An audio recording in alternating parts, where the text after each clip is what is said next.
Hey guys, Adam here from Lawn Hub and welcome back. Unfortunately, I've seen a lot of things in the forums lately and it needs to be addressed. This is not going to be a video that many of you want to hear, but something needs to happen because it's so important to be able to read these labels effectively, so stick around.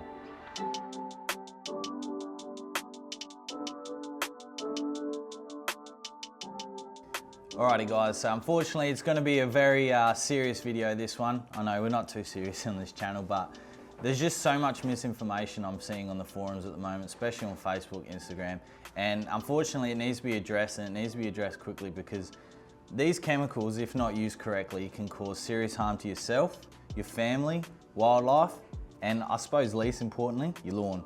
But at the end of the day, we're all trying to achieve the same thing, which is a really nice lawn, but also do it in a safe manner. We've had lots of questions come through lately, which is fine, but all the information that you can possibly need is in a label. Now, I have 4 different products here. I've got 2 different herbicides. I've got a plant growth regulator and I've got an insecticide. They all have a product label which talks about the exact same thing, but just specific to that product.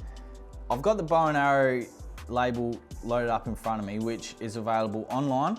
It's available on our website. If you go to the bow and arrow click page, down the bottom, there's a highlighted section for the SDS, which is a safety data sheet, and the product label. And you just click it and it opens up a new tab and you've got all the information in front of you. But for most of you, you're probably just gonna have this. Now, at the back here, there's a lift here tab. You just pull it back. Oh, geez, they're doing them well. All right, and you pull it back, and this booklet has everything, and I mean everything in it.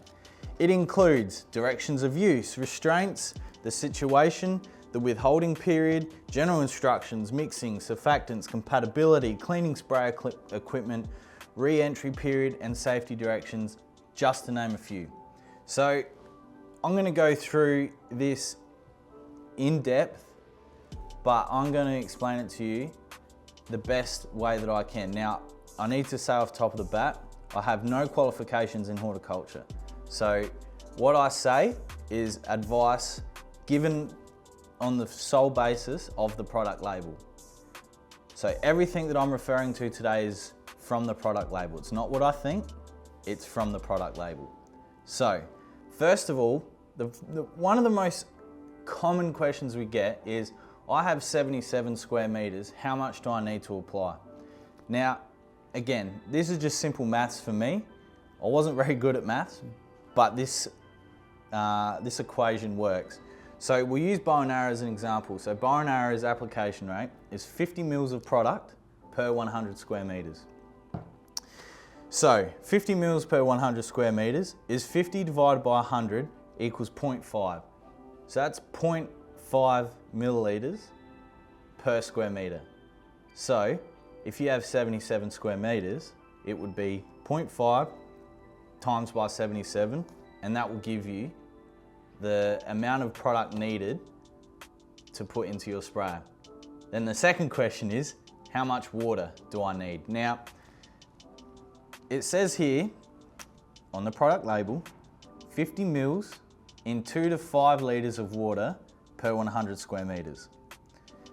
This will all depend on so many different factors. Your sprayer, for one, your walking speed, and the nozzles. Just to name a few, you've also got environmental challenges such as slope, such as, it could be a little bit windy, but also keeping in mind that if it's too windy, you can't apply most of these products, if not all of these products. It's all in the label. So a good guide, I suppose, to start with is calibrate your sprayer. Max has done a video. I'll get Duffy to link that somewhere.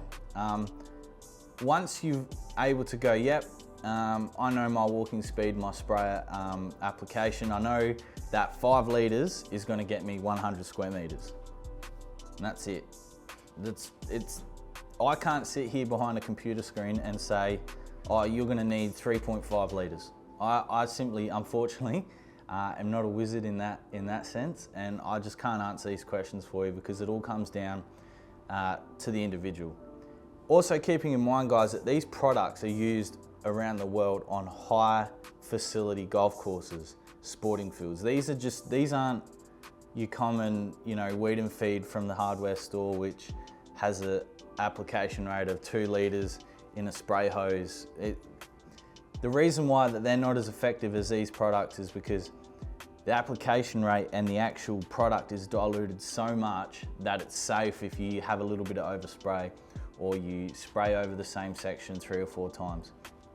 If you do that with these products, unfortunately, you will see damage occur.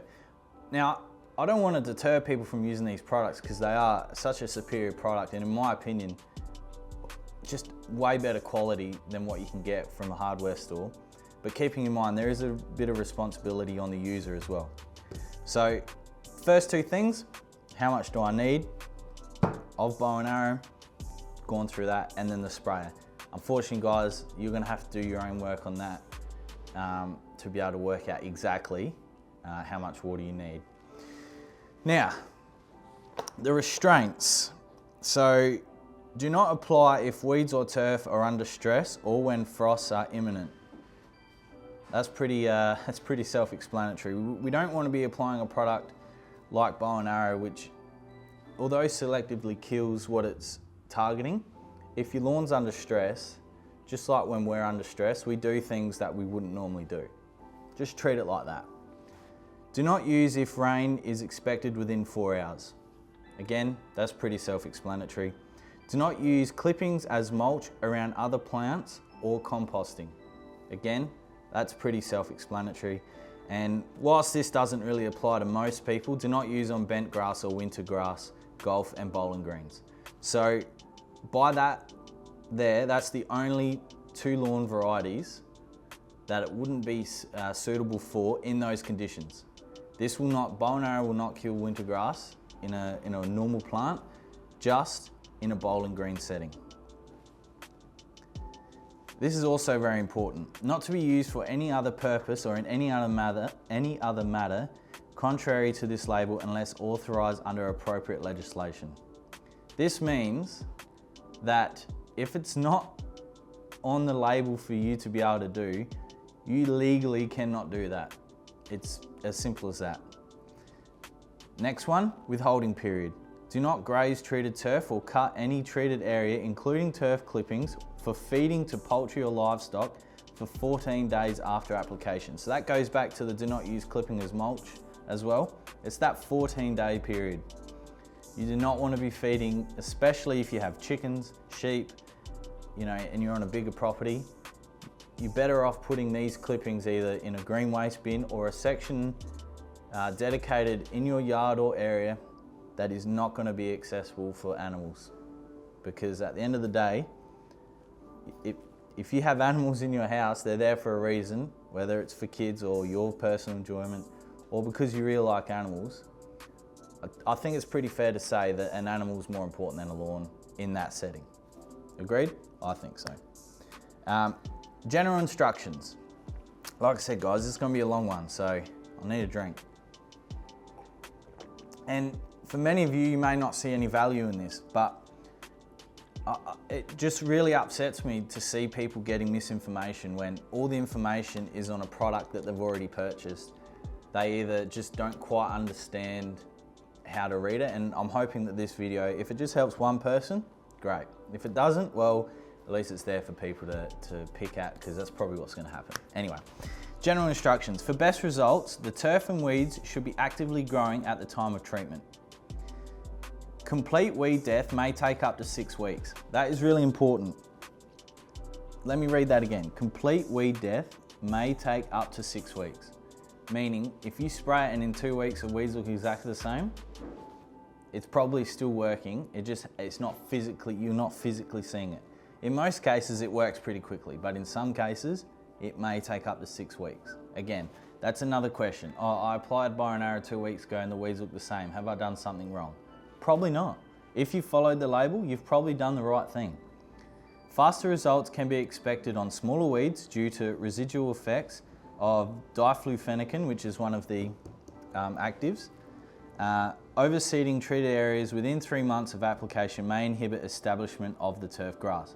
So basically what that's meaning is, it's going to leave a residual effect in the soil, meaning that once it's killed that plant, that it's going to hinder any further seeds from germinating in that area just from that application. That's what that means. It's not going to work like a Spartan pre-emergent. You're not going to get the same effect, but just keep that in mind. If you have a section that you're planning to oversow in, say, autumn with rye, because you want to do that for winter, which a lot of people do, keep in mind that if you do spray out the weeds suggested as the controlled for bow and arrow, that you may not get a 100% germination rate in those areas where you may have sprayed bow and arrow. That's what that means. Mixing. Now this one's funny because it says it on top of the bottle. Make sure you shake well before use. That's pretty self-explanatory. But again, it's on the label as well. So it's just saying, shake original container before use, agitate continuously to ensure thorough mixing before and during application. Only mix sufficient chemical for each day's work. That means that you can't put this in, say, a little 2-litre bottle on Monday and you spray some spot areas, which again, you're not supposed to do. Bow and arrow is a blanket spray, but we'll go over that. It means that once you've sprayed those areas, that bottle is then either obsolete because the product will just dilute and the active ingredient will just disintegrate, or it just won't have the same effect. And I'm a big believer in, because I consider these products an investment. If you're investing in these products, you want them to go as far as you possibly can. So making sure that you only make enough mixture for the time of application. Don't put it in the shed and say, oh, I'll hit those weeds in a couple of days, because you just won't get the same effect. Surfactants. Now, a surfactant is a product like Lawn Hub Wet. It's a non-ionic surfactant which helps this product stick to the leaf. Surfactants, if used, should be added after bow and arrow herbicide and water are mixed when the spray tank is almost full. Now that's almost full to your litres of water, not the container full, your litres of water. That's pretty self-explanatory, yeah. So basically the way that wet would work with this is they'll bind together, and something like a real, it just helps stick the product to the leaf a lot better.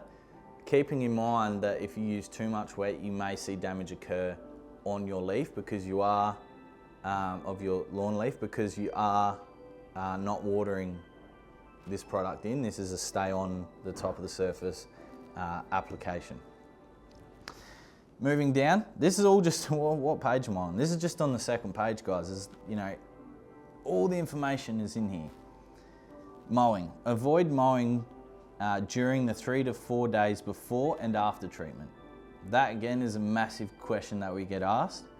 You need to allow the product, so basically if you mow all the top of the weeds off and apply bow and arrow the next day, you're probably not going to get such an efficient kill and an efficient a result, only because like the plant's gone into, I've been cut, I need to like cover all my cuts and I'll be fine. You give it that 3 to 4 day period to then, you know, it's had the time to recover, it's starting to open up again, because let's face it, weeds do grow pretty quickly.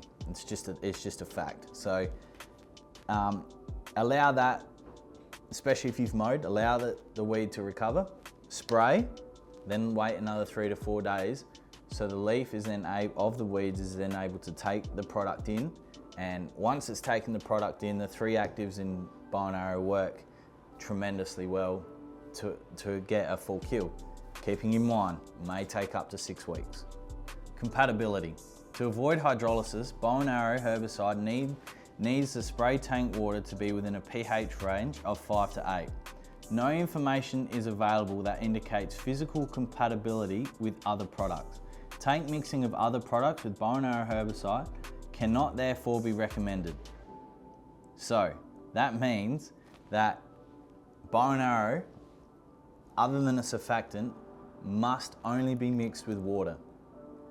Don't listen to old mate on Facebook or Instagram say, oh no, I've mixed this, this and this, because in the label, it blatantly says, cannot be recommended. It just can't. So that's the manufacturer saying, in order for bow and arrow to work at its most peak performance, needs to be applied with just water and a surfactant if you need. But it's just as simple as that. Now, keeping in mind, these are all mentioned in their own specific labels. Don't always believe what you read, especially on the internet, but you can put your full faith in the product label, because trust me when I say this, these companies do so much R&D that you don't have to do anything. There's no scientists, there's no anything in the backyard or in your shed. It's already done for you. You just need to follow the product label. And like I said before, I consider these products an investment. You want these to go as far as possible. Just remember that. Cleaning spray equipment. Something that I think is completely looked over, especially for us home enthusiasts. I'm not saying that all people do it. I've just seen Duff put his hand up to my right. I'm not saying all people do it, but I think it's very well overlooked. Because whilst bow and arrow is safe for lawn, right? Yeah, great, it's safe for lawn. But then what happens, 2 weeks later, after you sprayed this, you didn't clean your tank, and then you're like, oh, I watched Clint's video of him spraying roots and shoots on his hedges and he got wicked results. Well, that residue is still probably going to be in your sprayer. And as Clint has also alerted to, spraying bow and arrow on your hedges is not good. It'll destroy it. So just keep that in mind. Now, cleaning spray equipment, this says it all in capital letters. Thoroughly clean all application equipment after use. That's pretty self-explanatory. Rinse water should be discharged onto a designated disposal area, or if unavailable, onto unused land away from desirable plants and water courses. That's pretty self-explanatory. And then there's just a few more dot points about cleaning, but I think that first part's pretty self-explanatory.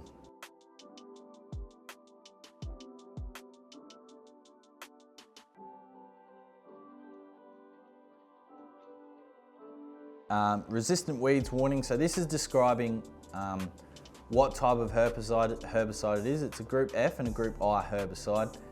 Basically, that, I'm not going to bore you with that, but that just talks about the chemicals that are in it and how it works. Like I said, if you want to read that, you can. I'm just reading what I think is getting miscommunicated and misleaded online. So we've got precautions. Manual handling of turf. Hand weeding and transplanting should not be performed before 2 weeks after spray application, unless workers wear overalls or equivalent clothing and chemical resistant gloves. So, this goes back to the, hey guys, I've just sprayed bow and arrow 2 weeks ago and the weeds haven't died yet. Leave it. It says in the label. Re-entry period. Do not allow entry into the treated areas until the spray has dried. So again, this is another common question that we get. And again, it's in the label. When prior entry is necessary, wear cotton overalls buttoned up to the neck and wrist or equivalent clothing and chemical resistant gloves. Clothing must be laundered after each day's use.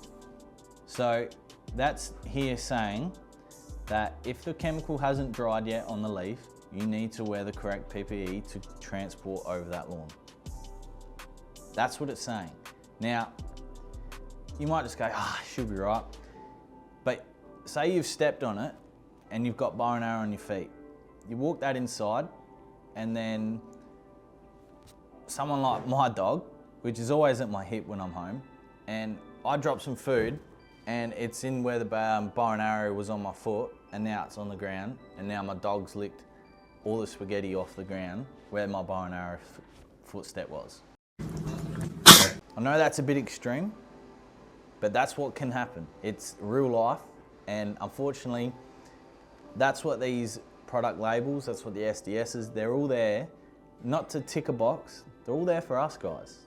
Because at the end of the day, they want you to be safe and anything or anyone in the vicinity of these application areas.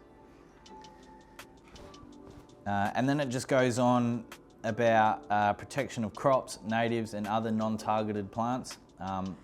Again, that doesn't really apply to us in terms of crops and stuff, but I do suggest if you want to read that, you can. Protection of wildlife, fish, crustaceans and environment. So this is really important. Dangerous to fish and other aquatic life. This means if you have a fish pond in your backyard, forget it. I wouldn't risk it. Unless you're willing to run the life of those fish. You know, is it worth it? I'm not sure. Do not contaminate streams, rivers or waterways with this chemical or use containers. So that means don't pour it down the drain in terms of you're just down the street or you're on the front yard and you just, I'll just pour this all down the, you know, the remaining out down the drain, the slip drain. Because I know where I live, that ends up in a native, or it's like a man-made wetlands. Birds, everything is, the circle of life revolves around water. So unfortunately, it's just not an option. You need to dispose of stuff correctly. And like it said before, you need to find a designated area to dump that water in your yard or property. Not down the drain that can go, you know, to a native wetland or something like where I live.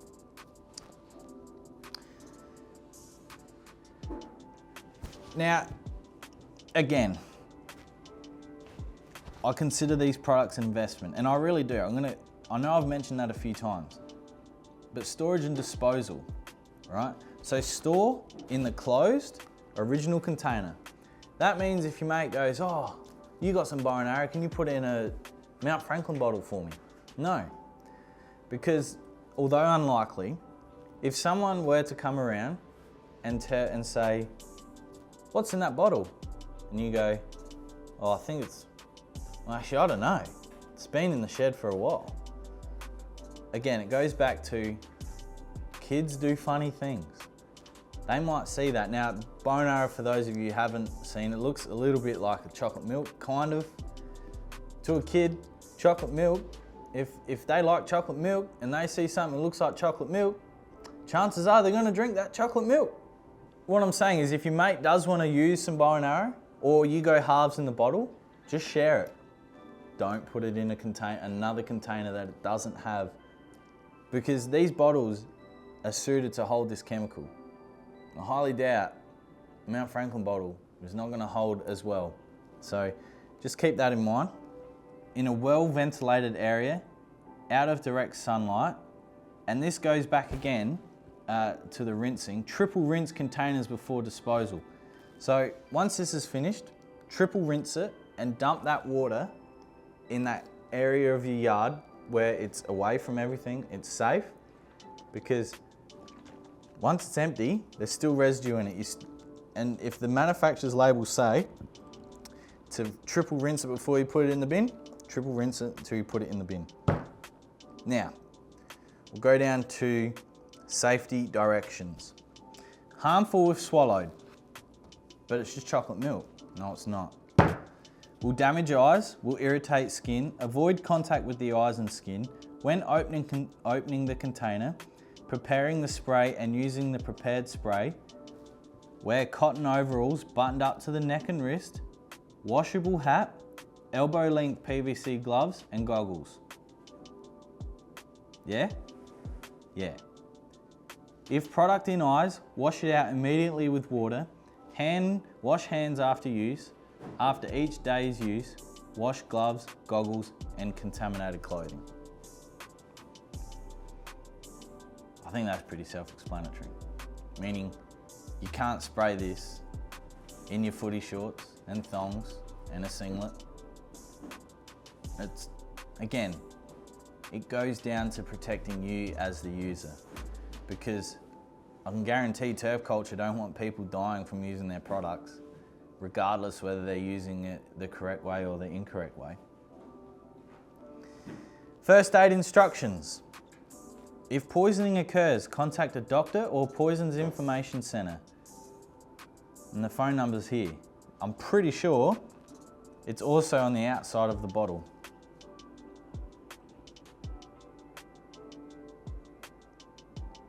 Maybe, yep, there it is. Right there. 131 126. Again, it's there for a reason. Safety data sheet. For further information, refer to the safety data sheet, which is available from the supplier or the manufacturer's website, which is Turf Culture, but it's also available on the Lawn Hub website. So, look guys, I think it's pretty unfortunate that it was such a serious video, but it needed to be done because at the end of the day, it's all well and good to have these products in your shed because they do a great job. I have actually used all these products in front of me. And the best thing about this one, or worse, depending on how you look at it, it has so many different situations that you can use it in. So this is a real diverse product. You can use it on the lawn, you can use it around the house. It's got what, 6 pages of 1, 2, 3, 4. So it's got 4 pages of situations to apply it in, but that just means there comes more responsibility down to the user. Now, it might seem like I'm having a bit of a rant. Some would say I am, but it's only because us selling these products to you guys, or even if you don't buy it from us, you don't have to buy it from us, but people buying these products need to understand the chemicals that they're using, and that could be harmful to yourself, to your family, to your animals, and to wildlife. Just want to stress that enough, because at the end of the day, like I said throughout this video, we just want to have nice lawn and for everyone to be safe and enjoy that nice lawn. So I hope you enjoyed this video. If you didn't, I can understand why. Some people don't like to hear the truth, but that's okay. Make sure you comment, like, and subscribe, and put some stuff down in the comments that I may have missed. It doesn't have to be specific to bow and arrow. It can be to anything. It can be to, you know, hey Adam, thanks, that was a really nice video, or hey Adam, I hated this video because you're not a qualified greenkeeper. No, I'm not, but I referred to everything from the product label. So everything that I said refers back to the product label. Just like when you're writing an essay at school and you got to put your reference, my reference is the bow and arrow label. So now I don't want to discourage anyone from using these products. That's not the intention of this video, and I certainly don't want to discourage people from sending in further questions, or hey Adam, I just wasn't sure about this section of the video, or I've read the label and I'm unsure exactly what this means. I will still answer every single question that I get given. It's just what I do. I'm always there to help you guys. But just bear in mind that if you don't read the product label, you're actually going against what the label says, because it says on page 1, important, read this leaflet before using this product. But like I said, I don't want to discourage anyone from using these products because they are great products, and I generally do believe it when I say these products are an investment. I don't want to discourage anyone from sending in further questions because that's not what I said. I just want people to enjoy their lawn in a safe manner and not read into old mate on Facebook who said, no, I've done this, it's fine. Because like I said, the product label is there for you guys to use as a tool and a guide to safely enjoy your lawn. Make sure you comment, like, and subscribe, and if you haven't signed up to the weekly cut, make sure you go to the website, you scroll all the way down to the bottom and you put in your email address and click subscribe. You'll get an email every Sunday morning which talks about what's going on here at Lawn Hub HQ, what's going on around Australia, what can we possibly be applying at this time of year or be looking out for. But like I said, the main thing people there is for the weekly code, which offers a pretty good discount for you guys for continuing to support us and helping us. So I'll see you in the next one.